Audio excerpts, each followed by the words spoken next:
দর্শকদের আস্তানা আমরা হইতে দিব না। এই ভোলাকে সন্ত্রাসের আস্তানা আমরা হইতে দিব না। এই ভোলাকে চাঁদাবাজদের আস্তানা আমরা হইতে দিব না। আপনারা সকলে এইখানে এমন সংগ্রাম প্রতিরোধ গড়ে তুলবেন যেটা আপনারা 3 থেকে 5 তারিখ গড়ে তুলেছিলেন। আপনারা একদিন সময় নিয়েছিলেন ফ্যাসিস্টকে দূর করতে। আমাদের এইখানে এখনো 90 ফ্যাসিস্ট আছে যাদেরকে দূর করার কাজ আপনাদেরকে হাতে নিতে হবে।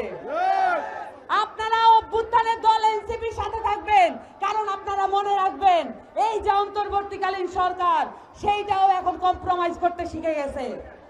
এই অন্তর্বর্তীকালীন সরকার মৌলিক সংস্কারের জন্য যেই কাজগুলো করার দরকার ছিল সেই কাজগুলো ঠিক মতো করতেছে না। আমাদেরকে নজরে রাখা দরকার।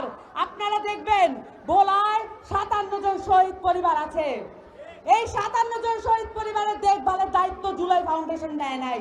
এই 57 জন শহীদ পরিবারের দেখভাল করার জন্য, এখানে যারা আহত হয়েছেন তাদের দেখভাল করার জন্য জুলাই ফাউন্ডেশন কোনো কাজ করে নাই। এই বাংলাদেশ রাষ্ট্র এবং অন্তর্বর্তীকালীন সরকার যথেষ্ট কোনো কাজ করে নাই।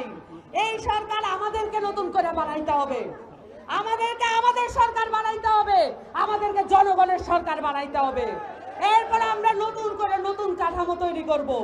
আপনারা আমাদের সাথে থাকবেন।